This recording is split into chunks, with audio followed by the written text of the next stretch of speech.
একটা ছোট্ট video post করে জিজ্ঞাসা করেছিলাম ফুলকপির পকোড়া কে কে খেয়েছেন আর কে কে এখনও খাননি। তো অনেকেই বলেছিলেন খেয়েছি, আর অনেকেই বলেছিলেন যে এখনও পর্যন্ত খায়নি।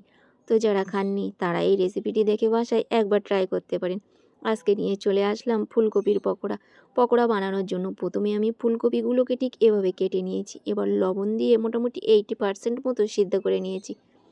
ফুলকপিটা সিদ্ধ করতে দিয়ে এদিকে আমি একটা মশলা তৈরি করে নিয়েছি পেঁয়াজের পেস্ট বানিয়ে, আদা রসুন আর কাঁচা লঙ্কার পেস্ট বানিয়ে। তো দেখুন, দেখেই বুঝতে পারছেন ফুলকপিগুলো ঠিক কতটা সিদ্ধ হয়েছে। এবারে বানিয়ে নেব হালকা একটা ব্যাটার বানিয়ে নেব পকোড়াগুলোকে ভাজার জন্য। আমি এখানে মিডিয়াম সাইজের একটা ফুলকপির হাফ নিয়েছিলাম, তার জন্য নিয়েছি 3 চামচ বেসন, 2 চামচ কর্নফ্লাওয়ার, নিয়েছি গোটা জিরে, চাইলে আপনারা কালো জিরেও দিতে পারেন, দিয়েছি লঙ্কা গুঁড়ো, লবণ আর মোটামুটি সমস্ত রকমের গুঁড়া মশলা দিয়েছি আদা রসুনের পেস্ট, পেঁয়াজের পেস্ট, কাঁচা লঙ্কার পেস্ট দিয়ে সুন্দর করে আগে আমি সবগুলোকে বেসনের সঙ্গে মাখিয়ে নিয়েছি। এরপরে অল্প একটু জল দিয়ে আবারও মাখিয়ে নিয়েছি। আমি ঠিক এভাবে এভাবে মাখালে কি হয়, জলের পরিমাণটা কম বেশি হলে বোঝা যায়। দুইবারে আমি মোটামুটি জল দিয়ে মাখিয়েছি। তো দেখতেই পাচ্ছেন আমি এটা লাস্টবার জল দিয়ে আমি সুন্দর করে একদম মাখিয়ে নিয়েছি। ব্যাটারটা একদম পাতলা হবে, মোটামুটি মোটাও হবে না আবার পাতলাও হবে না, মিডিয়াম সাইজের হবে। আর একটা জিনিস দেখে নিন, আপনারা ঠিক এভাবে ডুবিয়ে দেখে নিতে পারেন যে ব্যাটারটা ঠিক আছে কি না। কপিতে ঠিকঠাকভাবে ধরছে মানে বুঝবেন যে ব্যাটারটা ঠিক আছে। তো আমি দেখলাম ঠিক আছে। এরপর সমস্ত সিদ্ধ করা ফুলকপিগুলোকে ঠিক আমি ব্যাটারের সঙ্গে এভাবে মিশিয়ে নিয়েছি। দেখুন, অনেক সময় মনে হতে পারে যে ফুলকপিতে যে ধরছে না ব্যাটারটা, না, ভাজার পরে দেখবেন একদম ঠিকই আছে। তো আমি এদিকে কড়াইতে আগে থেকেই তেল গরম করতে দিয়ে রেখে দিয়েছিলাম।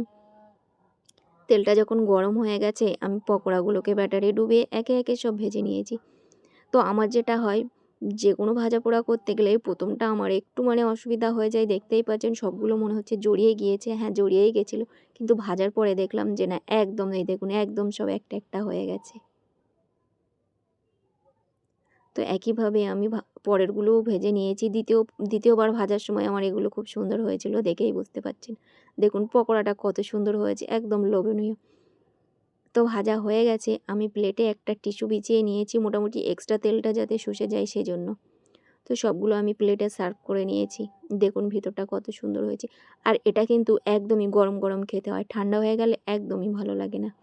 যারা খেয়েছেন ফুলকপির পকোড়া তারা তো অবশ্যই জানেন, আর যারা খাননি এটার টেস্ট এখন কতটা সুন্দর বলে বোঝাতে পারবো না। আমি এটা 2 দিন আগে বানিয়েছিলাম, বানানোর পরে ভয়েস দিচ্ছি। এখন আমার মনে হচ্ছে আমি যদি কিছুটা রেখে দিতাম তো এখন ভয়েস দেওয়ার সময় খেয়ে নিতে পারতাম, এতটাই টেস্টি লেগেছিল।